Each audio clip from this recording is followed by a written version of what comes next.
is moving to a very critical level, because on 14th of this month, the U.D.A family, the U.D.A party will be going to the polls. The primaries will be undertaken across the country.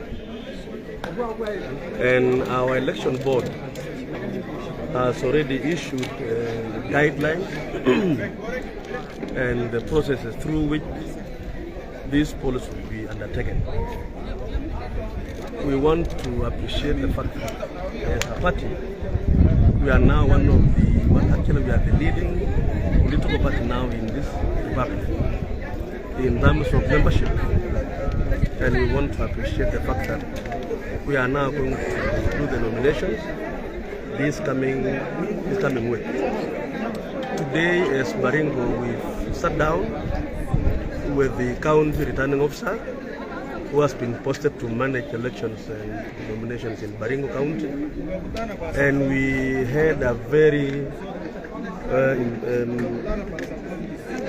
critical meeting where all aspirants of various positions attended the meeting, and we have agreed on a way forward that the appointment of the returning officers for the constituencies will be undertaken by the National Election Board. And that we've agreed that for purposes of transparency, and so that we don't have any fear by any candidate of various levels, is that every constituency, once we have the returning officer appointed by the National Election Board, we are going to swap those returning officers for constituencies, so that a returning officer in Baringo North, for example, must not be a resident of Baringo North, must be from another constituency, sub-county, so that then we enhance fairness. The fears that members will be having that person appointed by the election board may have been elected by or proposed by an opponent or a fellow aspirant in a constituency. So, and I think this is very important. We want to thank the election board that is what they have agreed to do, that we swap those returning officers for the constituencies. Then that returning officer thereafter will be the one now to convene aspirants forum, and I think we've agreed on Friday, this week on Friday, where every sub-county will retreat to their sub-counties, have a meeting with the returning officer, and appoint the presiding officers. We want to say that the presiding officers here are very critical, because they are actually the people undertaking, overseeing the elections in the polling stations. We can never allow the National Election Board to purport to be the one appointing presiding officers, because these are there are as many as the number of polling stations, and the election board honestly cannot be able to appoint those people who can be able to look at business. So the aspirants from MCAs all the way to the governor will be able now to participate in a very transparent forum and agree who the presiding officer for every polling station is going to be. They will also be able to agree on how they are going to have the clerks, because these are two critical people here, the presiding officer and the clerks. Those are very critical people in this process. So this is what we have done as Baringo, and it is something that we requested, and I think has been agreed, so that whatever happens in other counties is not really our business.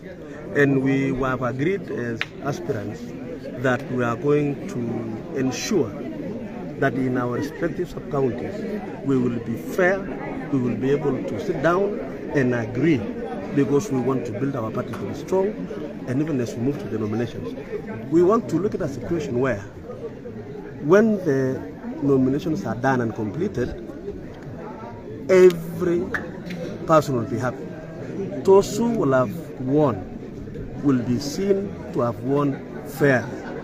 Those who have lost will be seen to have lost also fairly, because we don't want anything that is going to injure this very important political party, which were built for many years, and now it is one of the strongest parties. And Baringo, as it is all known, has really stood firm behind our party leader, William Samoei Ruto, whom we look forward to him being elected as our 5th president. And being the party leader of this very important party of ours, we would want to assure him and to assure our supporters that as leaders aspiring to lead this county, various levels, we will be part and parcel of the people who are going to participate and ensure that we have free and fair nomination process.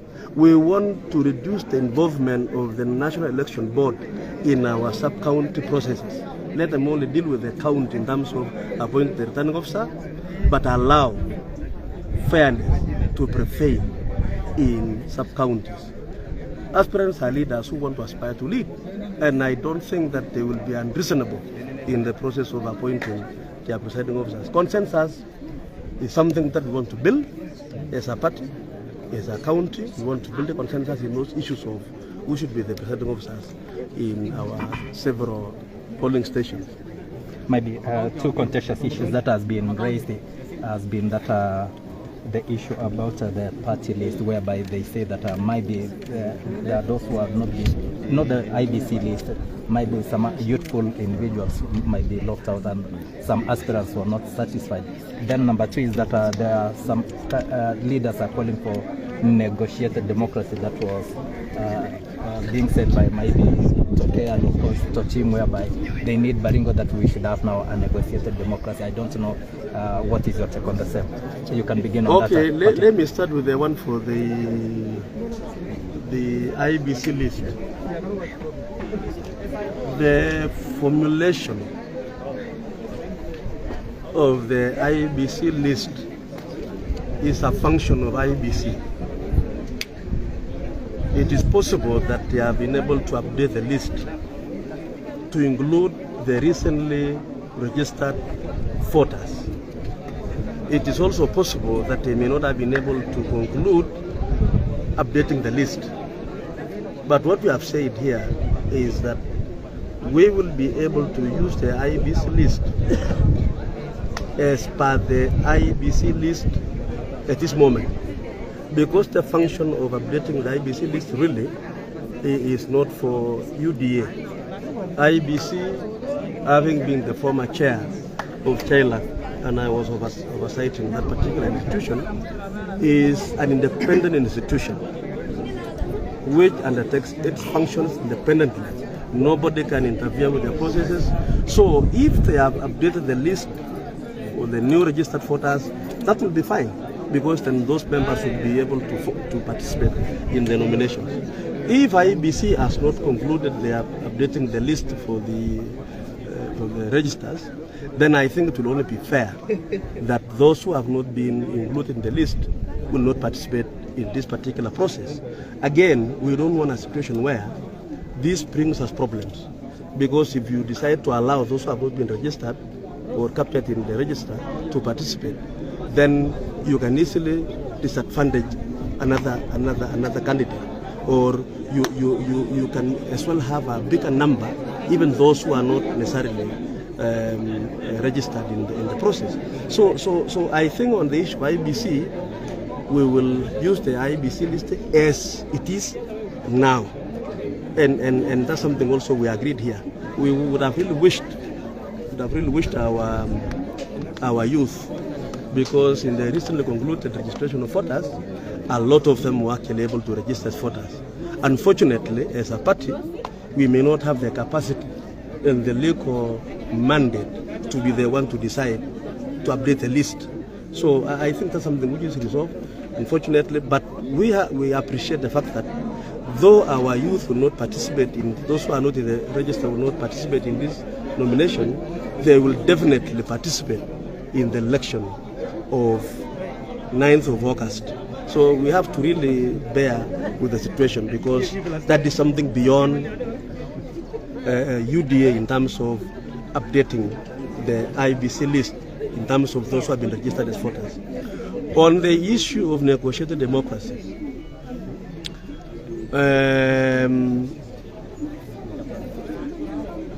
this is an issue which, in my view, is very controversial.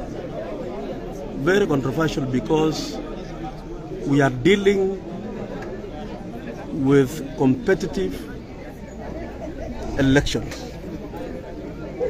There are regions in this country where negotiated democracy is actually applied. When you talk of a place like Northeastern, the northern Kenya of this country, they negotiate for positions and agree which clan will provide a governor, which clan will provide an MP, a senator, and so on. And that is a function they have applied for many, many years, and is within their rights. It's allowed, it is functional, it has been applied before. Unfortunately for us in Baringo and other regions, the concept of negotiated democracy is really new. It is not something that we have done this before.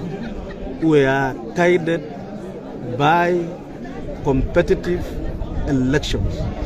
The great men and women of Baringo who would want to serve in certain positions will come out and approach the electorate and engage them, campaign, and we allow our people to do the nomination and the election. And so that the leadership of Baringo ultimately will be a product of a competitive process, competitive political process, but not a negotiated democracy process, which is really a foreign thing in our area. I also want to say that even as we debate this issue of negotiated democracy, let us do it in a manner, in a responsible manner, in a manner that should not be seen to be divisive. Wanting to be seen like it is dividing the people along regional areas and so on. I think even if you engage on the issue of negotiated democracy, let us do it in a very objective manner, in a manner that is not going to be seen to be dividing people, because ultimately it is the people to decide. So that is really my take on the issue of negotiated democracy. In Baringo, we are going for competitive political process, competitive elections, and the leaders of the day arising from this election will be leaders elected by the sovereign will of the people, so that those who will have the highest number of voters will be the winner, and so on. Until a time comes when perhaps we may think of negotiated democracy, but as it is now, I think that is something foreign in our areas. I don't want to silence people discussing this topic of negotiated democracy. I am only calling upon them. Whoever is so concerned about this negotiated democracy, let us debate it in a manner that is not going to be divisive, because we need a united Baringo. Let me say that our county actually is a very unique county. I want to still address that issue because it is very unique. Unique in the sense that Baringo County is the county of diversity, with very many communities. We have the Pokots in Tiate. We have our brothers in Jamus in Baringo South. We have the Kikuyu community. We have the Nubians. We have the Turkanas. We have the Kisis. Actually, Baringo is the face of Kenya in terms of the fact that it hosts almost every community. And so we need, in fact, in my view, what we need in Baringo now is actually an attempt by all of us leaders to unite these communities so that they feel part and parcel of each other. They feel they belong to Baringo, irrespective of the fact that we have communities. But I think we should, even as we debate this our campaign, let us campaign having at the back of our minds that we need a united Baringo. In fact, one of my pillars, let me say this now, one of the unity of our leadership, unity of our communities within Baringo. That is a dream that I look forward to, because it is not by accident that we have this community in our areas. God has made it possible that we live in this community.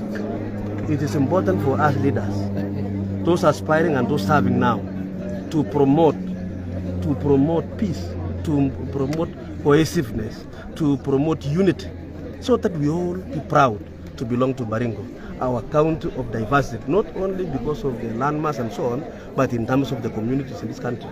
So I don't want to object to any debate on the issue of negotiated democracy, but I am only submitting humbly that that is not our current system of election in Baringo.